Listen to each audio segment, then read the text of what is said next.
Conduit par le commissaire provincial de la police nationale congolaise Tchopo, le général François Kabeya Makossa, ces éléments de la PNC venus de la capitale traversent la rive gauche du majestueux fleuve Congo pour une visite éclair. Juste à la traversée, ce sont des centaines de citoyens de Lubunga qui sont venus les accueillir et les accompagner du fleuve jusqu'au bâtiment administratif de cette municipalité.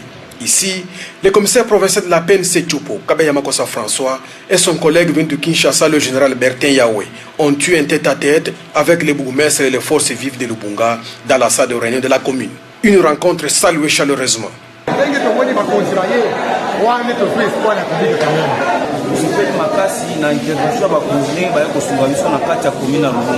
Après cet entretien, la PNC, les forces vives et l'autorité municipale de Lubunga ont effectué des descentes dans des coins stratégiques jusqu'à des dizaines de kilomètres, route au Bundu et au Pala, pour s'imprégner du milieu où seront postés ces éléments de la PNC afin d'assurer la sécurité des personnes et de leurs biens. Le constat est très amer, la quasi-totalité des habitations sont abandonnées. Quelques personnes trouvées sur ces endroits se réjouissent de la présence des éléments de la PNC et espèrent un retour imminent de la paix dans leur milliers.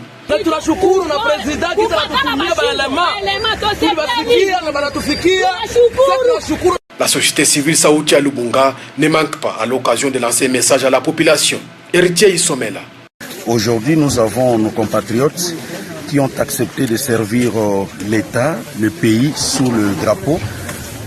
Ils viennent de Kinshasa, ils vont faire leur travail pour nous sécuriser. Et nous, en tant que population, nous allons collaborer avec nos compatriotes, nous allons travailler ensemble pour que nous puissions arrêter cette hémorragie d'insécurité parce que la population a très souffert. L'homme le plus heureux est le bourgmestre de Lubunga, Baudouin Boulaya Kayongo, pour ce déploiement qui redonne espoir. Vraiment, nous sommes très contents. Nous espérons que cette fois-ci, vraiment, la sécurité va revenir à Lubunga comme par le passé. Signalons que ces éléments de la PNC venus de Kinshasa vont s'installer à Lubunga jusqu'à ce que la situation soit maîtrisée et seront secondés par les militaires qui viendront aussi de Kinshasa. Ainsi en a décidé le commandant suprême des FARDC et de la police nationale congolaise, Félix-Antoine Tshisekedi Tshilombo.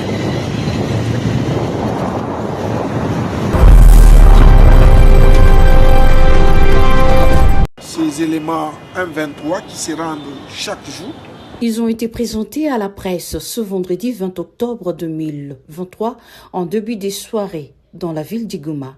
Eux, ce sont des éléments du mouvement du 23 mars qui se sont rendus aux forces armées de la République démocratique du Congo, FARDC en sigle. Il s'agit de Claude Tuisenge et Avugaba Sore. Devant le lieutenant-colonel Njiki Kaiko Guillaume, porte-parole de FARDC au Nord Kivu, qui les a présentés à la presse, ce homme déclare qu'au sein du M23, il y a des militaires rwandais en qualité de combattants et d'instructeurs. Natoka Kibumba, kapatikana mu gouvernement. Pale Kibumba, iko defense ya M23. Ni kamata mubaya kisha ngakuya kuripoti mu guverinoma naambia wale wengine walibakia kule bakuye bayiripoti mu guverinoma hakuna shida. Oui, nous travaillons avec les militaires rwandais et ce sont les instructeurs. Les militaires rwandais vont au combat. Je priais à ceux qui sont restés là de se rendre au gouvernement aussi.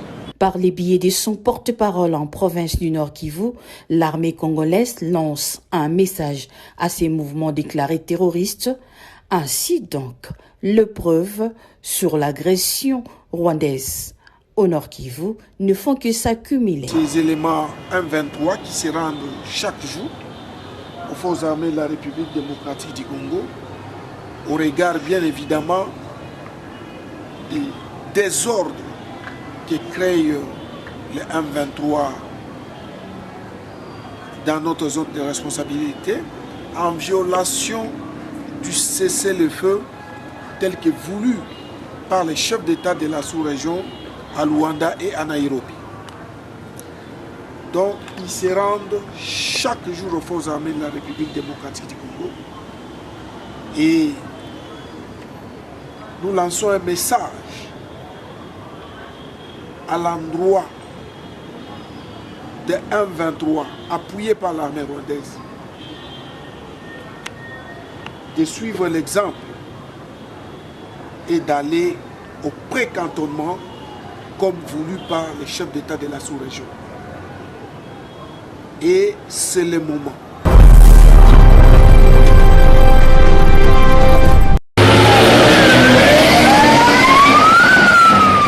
Véhicules blindés de type bombé ont été remis ce jeudi 19 octobre 2023 à la police nationale congolaise. Le commissaire général de la police nationale congolaise, le commissaire divisionnaire principal à Longaboni Bangadiso Benjamin, a réceptionné les clés de contact de ces véhicules anti-émeutes de main du général-major Nono Pongé Raoul, chef de la maison militaire, adjoint du chef de l'État en charge de l'administration et de la logistique. La remise de ces engins a eu lieu en présence du général de brigade Longonjo, commandant de la base logistique centrale. À son tour, le commissaire divisionnaire principal à Longaboni a remis ses clés au commissaire divisionnaire adjoint Nzomono Achille, chargé de la logistique de la police nationale congolaise. Après avoir remercié les chefs de l'État pour cette dotation d'importance capitale, il a demandé aux utilisateurs d'en faire bon usage et de bien protéger ces nouvelles acquisitions. Ces véhicules mis à notre disposition pour le maintien et le rétablissement de l'ordre public.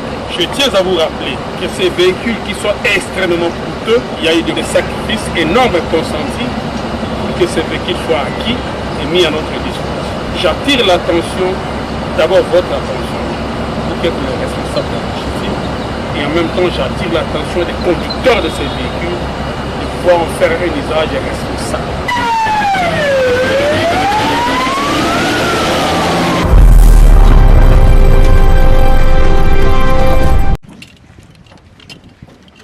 Conduit par le commissaire provincial de la police nationale congolaise Tchopo, le général François Kabeya Makossa, ces éléments de la PNC venus de la capitale traversent la rive gauche du majestueux fleuve Congo pour une visite éclair. Juste à la traversée, ce sont des centaines de citoyens de Lubunga qui sont venus les accueillir et les accompagner du fleuve jusqu'au bâtiment administratif de cette municipalité. Ici, le commissaire provincial de la PNC Tchopo, Kabeya Makossa François, et son collègue venu de Kinshasa, le général Bertin Yahweh, ont eu un tête-à-tête avec les bourgmestres et les forces vives de Lubunga dans la salle de réunion de la commune. Une rencontre saluée chaleureusement.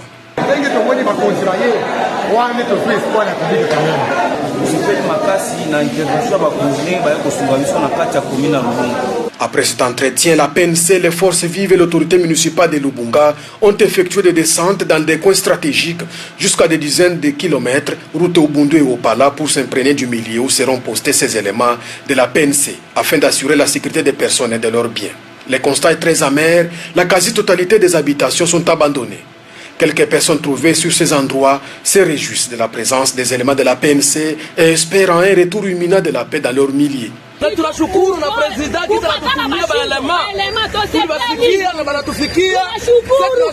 La société civile Saouti à Lubunga ne manque pas à l'occasion de lancer un message à la population. Héritier Isomela. Aujourd'hui, nous avons nos compatriotes qui ont accepté de servir l'État, le pays, sous le drapeau. Ils viennent de Kinshasa, ils vont faire leur travail pour nous sécuriser. Et nous, en tant que population, nous allons collaborer avec nos compatriotes, nous allons travailler ensemble pour que nous puissions arrêter cette hémorragie d'insécurité parce que la population a très souffert. L'homme le plus heureux est le bourgmestre de Lubunga, Baudouin Boulaya Kayongo, pour ce déploiement qui redonne espoir. Vraiment, nous sommes très contents. Nous espérons que cette fois-ci, vraiment, la sécurité va revenir à Lubunga comme par le passé. Signalons que ces éléments de la PNC venus de Kinshasa vont s'installer à Lubunga jusqu'à ce que la situation soit maîtrisée et seront secondés par les militaires qui viendront aussi de Kinshasa. Ainsi en a décidé le commandant suprême des FARDC et de la police nationale congolaise, Félix-Antoine Tshisekedi Tshilombo.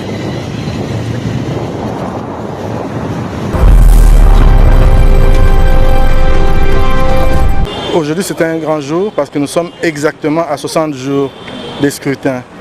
Alors, ce que vous voyez ici, c'est le lancement officiel de la campagne de sensibilisation pour que la population électorale congolaise vienne participer en masse à ces élections parce que nous voulons une participation massive, mais aussi une participation basée sur la bonne information et une bonne formation.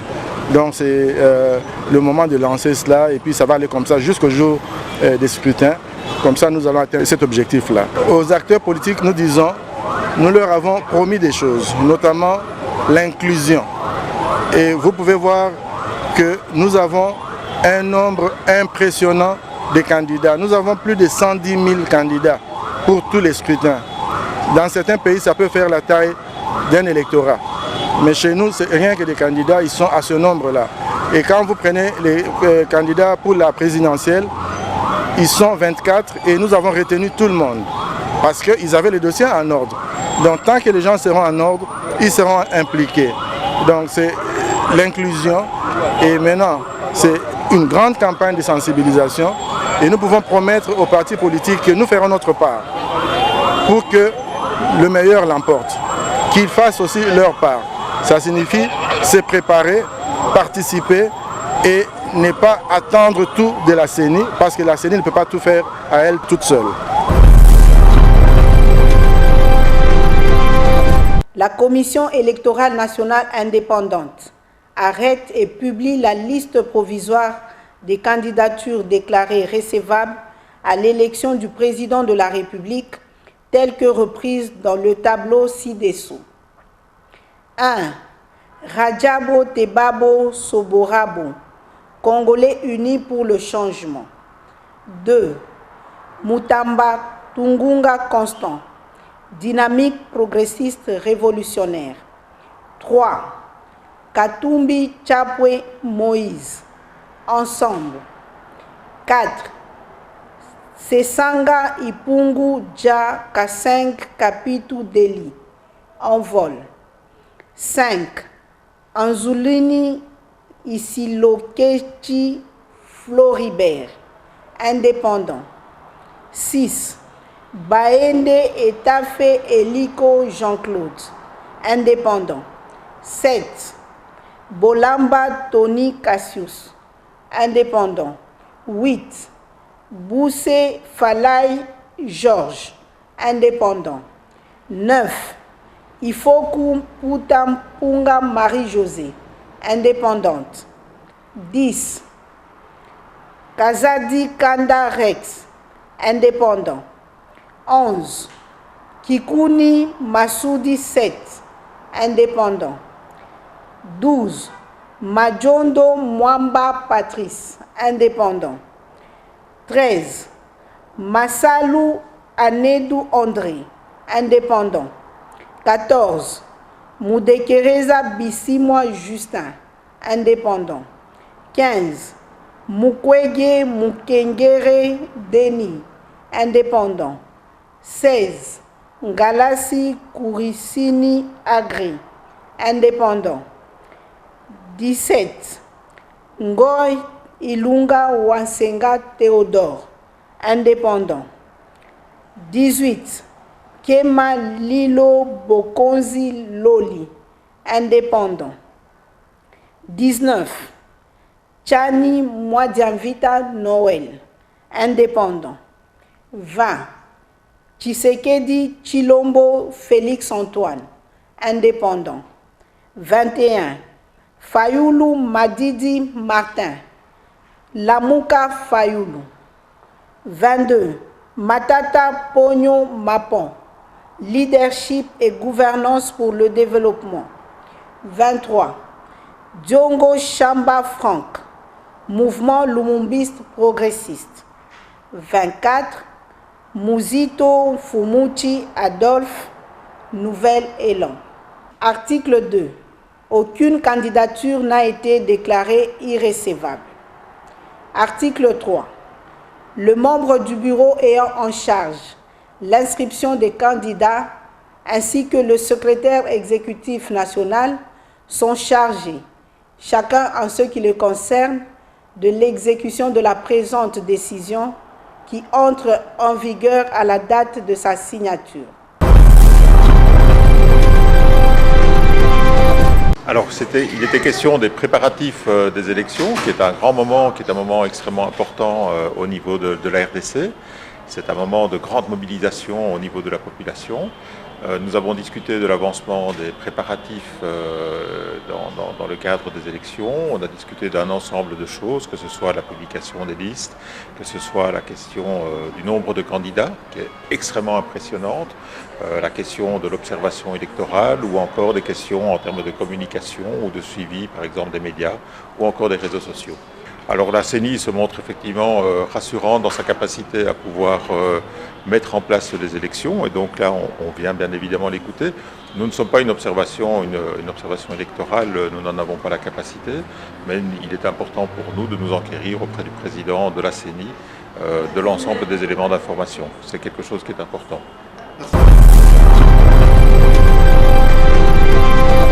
La condition dans laquelle nous travaillons avant n'était pas confortable.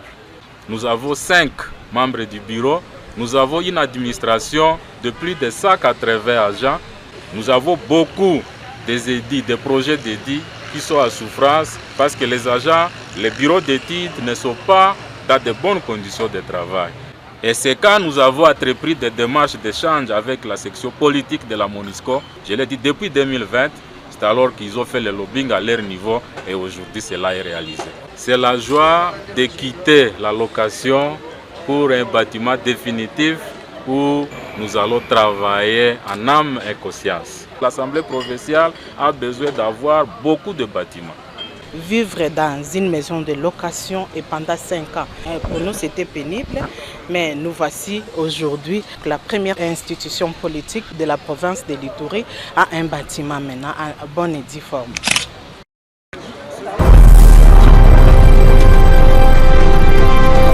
Le bureau de coordination de la société civile pour se vivre de la RDC et ses partenaires, réunis à date 18 octobre 2023, associé social situé sur avenue Colonel Ebea, numéro 100, quartier Golf, commune de La Gombe, ville de Kinshasa, ont passé en revue l'ensemble des processus électoraux de 2006 à 2018, contenus dans les référentiels communs des acteurs de la société civile de la RDC, élaborés avec l'appui technique de l'Union européenne à l'hôtel Pullman en décembre 2019.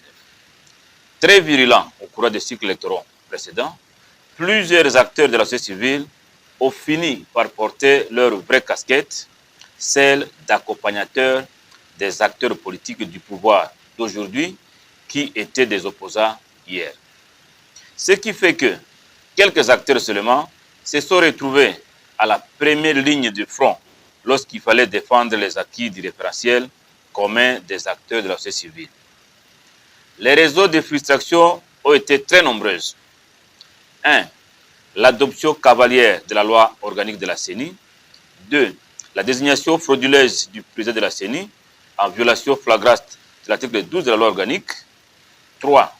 L'adoption non consensuelle de la loi électorale. 4.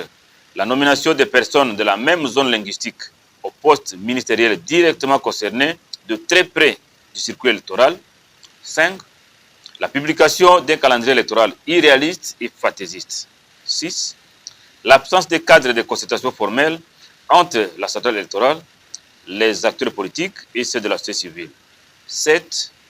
Mauvaise qualité des kits d'enrôlement. 8. Monnayage de l'enrôlement. 9.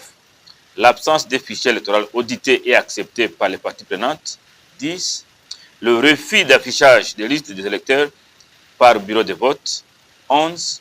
L'opacité totale dans la gestion des budgets électoraux depuis le début.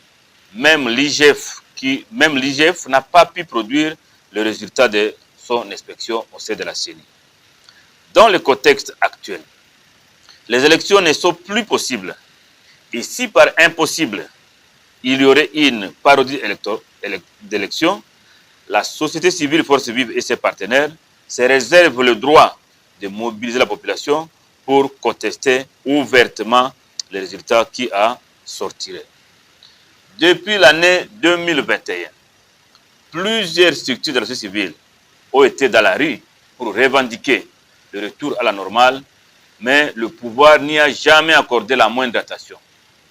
Jusqu'à la plus récente manifestation du 20 mai 2023, réprimée avec une brutalité sans pareille, bien que convoquée par l'opposition, les acteurs de la société civile et ceux des mouvements citoyens en étaient associés sous le leadership du Conseil de l'apostolat de l'Église catholique du Congo, CALCC, et le ministère des laïcs protestants Milapro. Les Congolais sont restés très longtemps sans comprendre les motivations réelles de certaines structures internationales qui, en dépit de plusieurs irrégularités, ont continué à apporter leur soutien à un processus électoral très mal engagé. Serait-ce pour précipiter la disparition de la RDC? Au vu de tous ces signaux, qui ne trompent pas, M. Denis Kadima ferait pire que Corneille Nangaa, au risque de perdre tous les acquis de la démocratie obtenus au prix d'énormes sacrifices des Congolais. Cependant, quoi qu'en retard, nous nous réjouissons de la présence d'une mission de la SADC qui discute déjà avec certains acteurs politiques autour des questions électorales, tenant compte de son importance dans la vie sociale et politique de notre nation. La société civile, force vive, qui a été toujours présente, ne manquerait pas de donner sa lecture détaillée sur la conduite du processus électoral. Enfin, la société civile, force vive de la RDC et ses partenaires adressent leur vif remerciement à la SADC, dont la mission suscite l'espoir afin que les revendications pertinentes de l'opposition et des forces vives soient entendues. La paix et l'avenir de la nation congolaise, mais aussi de la sous-région tout entière, dépendent du sérieux